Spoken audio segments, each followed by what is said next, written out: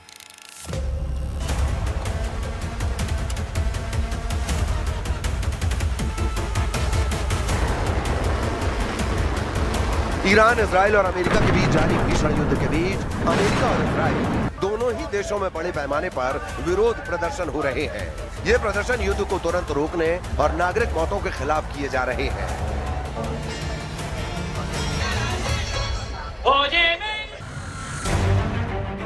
America और Europe में no Kings रैलियों के तहत लाखों लोगों ने राष्ट्रपति डोनाल्ड ट्रंप की नीतियों और ईरान युद्ध के खिलाफ प्रदर्शन किया। ईरान के साथ युद्ध को लेकर पूरे अमेरिका और यूरोप में अमेरिकी राष्ट्रपति डोनाल्ड ट्रंप का कड़ा विरोध हो रहा है। नो किंग्स रैलियों में लाखों लोग इकट्ठा हुए और ट्रंप के उठाए गए कदमों का विरोध किया। मिनेसोटा इन प्रदर्शनों का मुख्य केंद्र रहा। सेंट पॉल में मिनेसोटा कैपिटल के लॉन और आसपास की सड़कों पर हजारों लोग कंधे से कंधा मिलाकर खड़े थे। कुछ लोगों के हाथों में अमेरिका के उल्टे झंडे थे, जो ऐतिहासिक रूप से संकट का संकेत माना जाता है। अमेरिका में इस समय नो किंग नाम से एक ऐतिहासिक विरोध प्रदर्शन चल रहा है, जो 28 मार्च से शुरू होकर आज पूरे देश में फैल गया है। अमेरिका के सभी 50 राज्यों में लगभग 3,300 से अधिक स्थानों पर रैलियां निकाली गई हैं। आयोजकों का दावा है कि यह अमेरिकी इतिहास का सबसे बड़ा एक दिवसीय राजनीतिक लामबंदी हो सकती है। प्रदर्शनकारी राष्ट्रपति ट्रंप की युद्ध नीतियों, तानाशाही रवैये और अप्रवासन के खिलाफ आईसीई की कार्रवाई का विरोध कर रहे हैं। No kings, no ICE, no war, यानी न कोई राजा, न कोई आइस, न कोई युद्ध, ये नारे ट्रंप के खिलाफ लग रहे हैं। मिनेसोटा में हुए प्रदर्शन में ब्रूस स्प्रिंगस्टीन और बर्नी सैंडर्स जैसी हस्तियां शामिल हुईं, जबकि वॉशिंगटन डीसी में लाखों लोगों ने व्हाइट हाउस के पास मार्च किया। अमेरिकी आयोजकों का अनुमान है कि नो किंग्स रैलियों के पहले 2 दौर में जून में 50 लाख से ज्यादा और अक्टूबर में 70 लाख लोग शामिल हुए। इस हफ्ते उन्होंने पत्रकारों को बताया कि इस बार उन्हें 90 लाख लोगों के शामिल होने की उम्मीद है।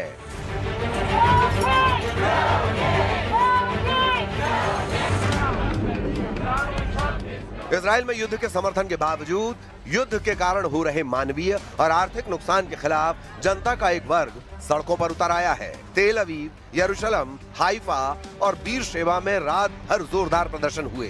तेल अवीव और हाइफा में प्रदर्शनकारियों और सुरक्षा बलों के बीच तीखी झड़पें हुई। पुलिस ने अब तक 21 से अधिक प्रदर्शनकारियों को गिरफ्तार किया है।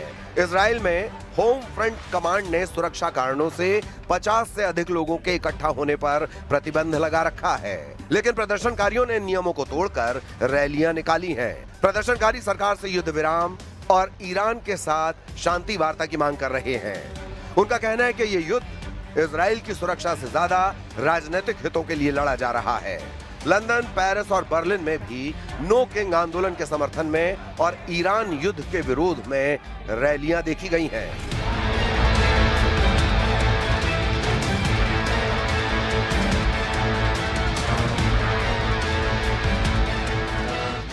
अब इन हालात में देखना होगा कि आने वाले दिनों में ईरान युद्ध में क्या क्या होता है और किसका पलड़ा भारी रहता है।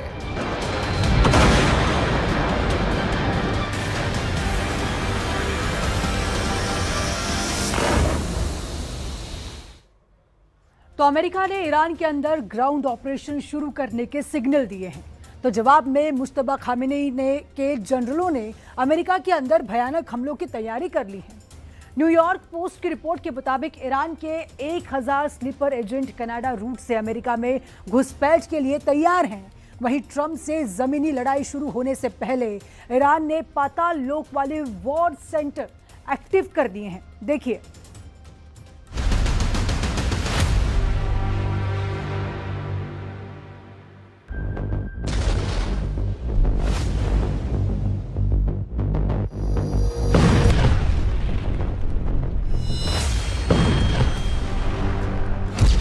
खामनेई के लड़ाकों ने संयुक्त अरब अमीरात के एल्यूमिनियम प्लांट को मिसाइल और ड्रोन से उड़ा दिया।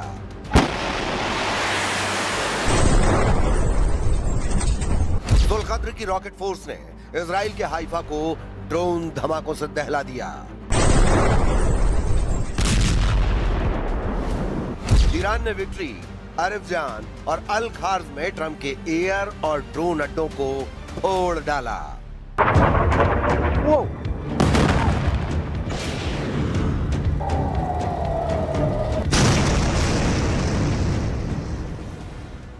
ट्रंप के ग्राउंड ऑपरेशन की धमकी उन्हें भारी पड़ने लगी है। बौखलाया ईरान बारूदी डोज को दोगुना कर चुका है।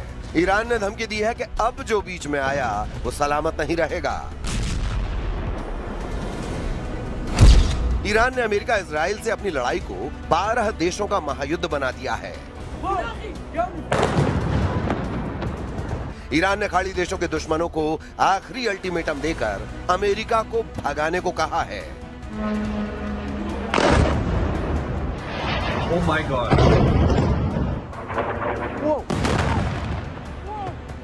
ईरान ने ऐलान कर दिया है कि अगर अमेरिका खाड़ी से नहीं भागा तो 7 अमीरात खाक कर डालेगा। ईरान ने धमकी दी है कि खाड़ी के बादशाहों, राजकुमारों और अमीरों को अब कोई नहीं बचा पाएगा।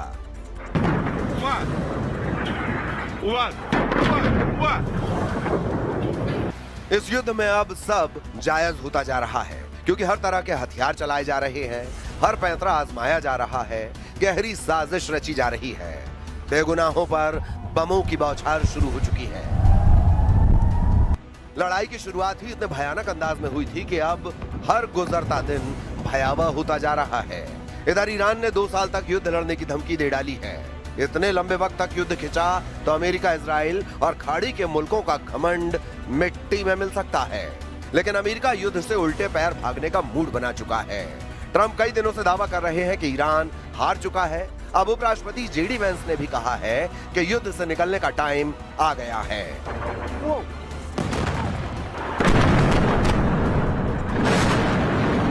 The president's going to keep at it for a little while longer to ensure that once we leave, we don't have to do this again for a very, very long time.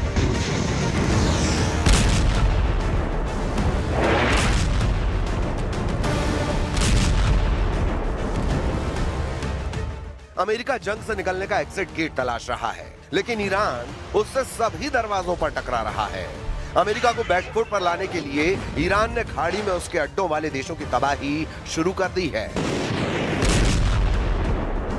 Saudi अरब को दहलाने के बाद अब Iran ने America को सबसे ज्यादा UAE में झटका देना शुरू कर दिया है।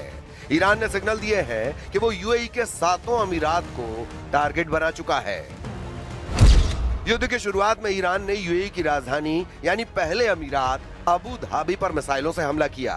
इसके बाद दूसरे अमीरात दुबई के आलीशान बिल्डिंगों, एयरपोर्ट को ईरान ने शाहिद ड्रोन के धमाकों से मटियामेट किया।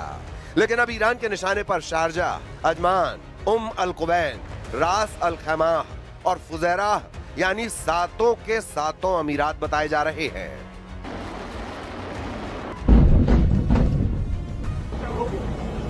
ईरान को शक है कि उस पर जमीनी हमले की शुरुआत यूएई कर सकता है। ईरान के जनरल यूएई की ओर से जमीनी हमले किए जाने की खुफिया जानकारी मिलने के बाद से भड़के हुए हैं। इसके अलावा ईरान यूएई से अब्राहम अकॉर्ड की वजह से भी दुश्मनी मानता है। साल 2020 के अब्राहम समझौते के बाद से यूएई की इजराइल से करीबी बढ़ी है, जिससे ईरान संयुक्त अरब अमीरात से खार खाए बैठा हुआ है।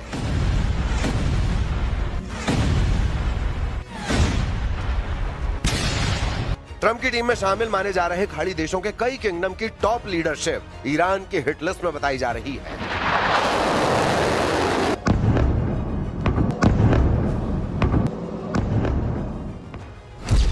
इसमें सबसे ऊपर सऊदी अरब के क्राउन प्रिंस मोहम्मद बिन सलमान हैं, क्योंकि सलमान पर ही ट्रंप को युद्ध के लिए भड़काने के आरोप लगे हैं। दूसरे नंबर पर संयुक्त अरब अमीरात के अमीर शेख मोहम्मद बिन जायद अल नाहयान हैं। ईरान के निशाने पर ओमान के सुल्तान हैथम बिन तारिक अल सईद भी माने जा रहे हैं।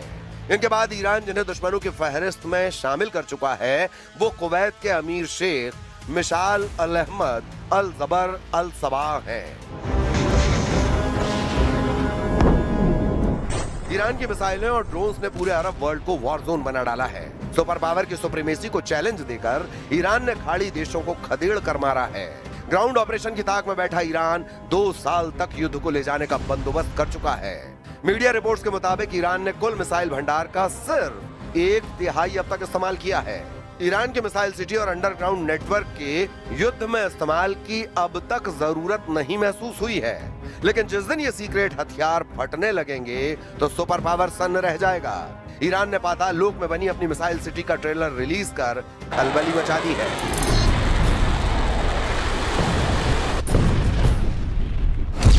ईरान ने मिसाइल लॉन्चर्स को पहाड़ों के नीचे 1400 फीट तक की गहराई में तैनात कर रखा है। जाग्रोस पर्वतों की कठोर चट्टानों का कवच इस मिसाइल सिटी को हर हमले से बचाता है, जहां से रेल लॉन्च सिस्टम के जरिए मिसाइलों से हमला किया जाता है।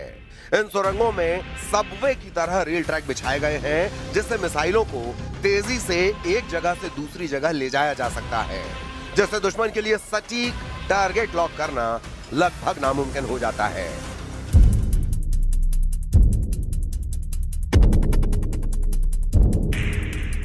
ईरान ने युद्ध के बीच मिसाइल सिस्टम को अलग अलग गुप्त ठिकानों पर फैला दिया है। यही वजह है कि अमेरिका और इजराइल को उन ठिकानों का पता लगाने में बड़ी मुश्किल आ रही है। ईरान के 4 हाईटेक बेस जिनकी लोकेशन से पर्दा उठाया गया है, उनके नाम ये हैं। यज़्द अंडरग्राउंड कॉम्प्लेक्स, जो लगभग 500 मीटर गहराई में बना हाईटेक बेस है। यहां से हाइपरसोनिक मिसाइल लॉन्च होती है। ये AI कनेक्टेड सिस्टम से लैस है। केश्म आइलैंड बेस, फारस की खाड़ी में मौजूद केश्म द्वीप नौसैनिक मिसाइलों और ड्रोन ऑपरेशन का एपिसेंटर बन चुका है, जिससे होर्मुज स्ट्रेट पर नजर रखी जा रही है। कोनेश कैनियन साइट, करमानशाह क्षेत्र में सुरंगों का जाल, जहां कयाम 1 और फतह जैसी मिसाइलें तैनात हैं। यहां से इजराइल और खाड़ी देशों पर कम समय में हमला किया जा रहा है। इमाम Javed base, mobile launcher system के लिए डेवलप किए गए इस बेस से मिसाइलों को ट्रक से सुरंगों तक और वॉर जोन तक ले जाया जा रहा है। ईरान के पास हथियारों की कोई कमी नहीं। ईरान के पास कई वॉर प्लान रेडी हैं। सबसे खौफनाक प्लान तो अमेरिका में घुसकर ट्रंप से बदला लेने का है।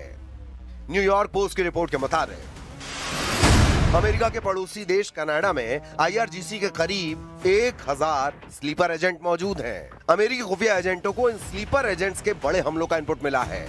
ईरान के एजेंट इमिग्रेशन और असाइलम सिस्टम के जरिए कनाडा पहुंचे हैं। कैनेडियन बॉर्डर सर्विस एजेंसी ने कनाडा में रह रहे 32 हाई रैंकिंग ईरानियन ऑफिशियल्स की पहचान भी कर ली है। अमेरिकी एजेंसी के मुताबिक इन एजेंट्स के एनक्रिप्टेड मैसेज में ऑपरेशनल ट्रिगर का सिग्नल मिला है। ईरान वजूद की जंग लड़ रहा है। जितने जोर हैं वो सब आजमाएगा, लेकिन युद्ध में ईरान अब तक अकेला है। ये पहलू बहुत भारी पड़ सकता है। जिस तरह इजराइल का पूरा फोकस ईरान के एटमी पावर को खत्म करने पर है, उससे ये साफ हो चुका है कि इजराइल अभी पूरी ताकत नहीं आजमा रहा है। इजराइल के आर्मी चीफ ने जानकारी दी है कि वो सभी फ्रंट पर ईरान को कमजोर करने में लगे हैं। जैसे ही ये मिशन पूरा होगा उसके बाद जूनियर खामनेई का तख्ता पलट ऑपरेशन शुरू हो जाएगा। לגבי החות'ים, כפי שאמרתי קודם, הצטרפו למערכה, אנחנו נערכנו למלחמה רב חזיתית, גם עם החות'ים, אנחנו נדע להגן על אזרחי ישראל, וכפי שאמרתי קודם, אנחנו עושים, לא מדברים. इजराइल जानता है कि ईरान और उसके समर्थक लड़ाका फोर्स कभी सरेंडर के लिए तैयार नहीं होगी। ट्रंप को भी यकीन होने लगा है कि युद्ध को खत्म कर होने वाले नुकसान से बचा जाए। इसी वजह से उन्होंने अपने एजेंटों को बैक चैनल से बातचीत का प्लॉट तैयार करने का ऑर्डर दे दिया है।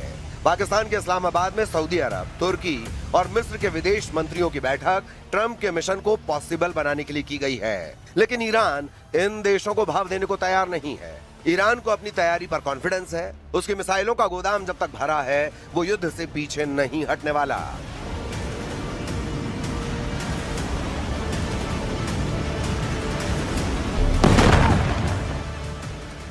इजराइल पर हुए हमलों में जिन मिसाइलों ने तबाही मचाई है उनकी लिस्ट देख लीजिए, क्योंकि यही अब तक नेतन्याहू के लिए सबसे बड़ी परेशानी बनी है। इनमें सबसे खतरनाक फताह-1 और खैबर शिकर मिसाइल शामिल हैं। इसमें कद्र और इमाद मिसाइल भी शामिल हैं। फताह हाइपरसोनिक मिसाइल की रेंज 1400 किलोमीटर है। खैबर शिकन मिसाइल की रेंज 1450 किलोमीटर है। कद्र मिसाइल की रेंज 2000 किलोमीटर तक है और इमाद की रेंज 1700 किलोमीटर है। ये सभी मिसाइल इजराइल के खिलाफ ऑपरेशन में दागी जा रही हैं। तेल अवीव से लेकर हाइफा और अशदोद से लेकर बीर शीबा और शेफाल जैसे छोटे शहरों पर भी इन्हीं मिसाइलों से हमले हुए हैं। इसीलिए ईरान के कमांडर जो वार्निंग दे रहे हैं उसे इजराइल बिल्कुल भी हल्के में नहीं ले सकता। ईरान के मिसाइल गोदाम लगातार एक्टिव हैं, उसके लॉन्च पैड लगातार रीलोड किए जा रहे हैं। इनमें सबसे ज्यादा खतरनाक है ईरान की फताह मिसाइल।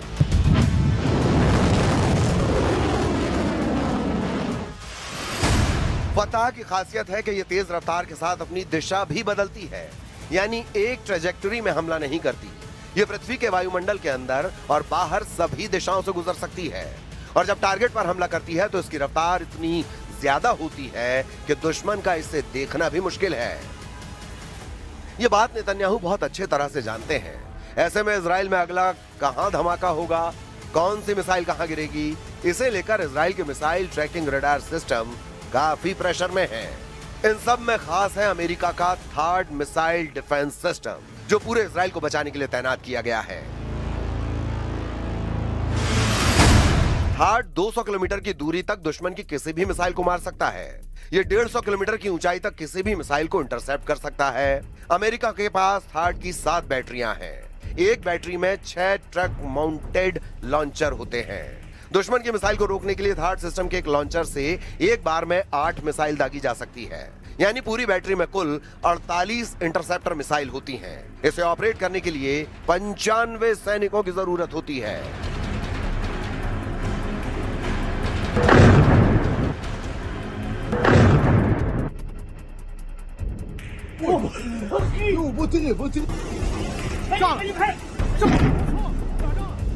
इजराइल में ऐसे 2-2 सिस्टम तैनात रहे, लेकिन क्या ये काफी साबित हुए?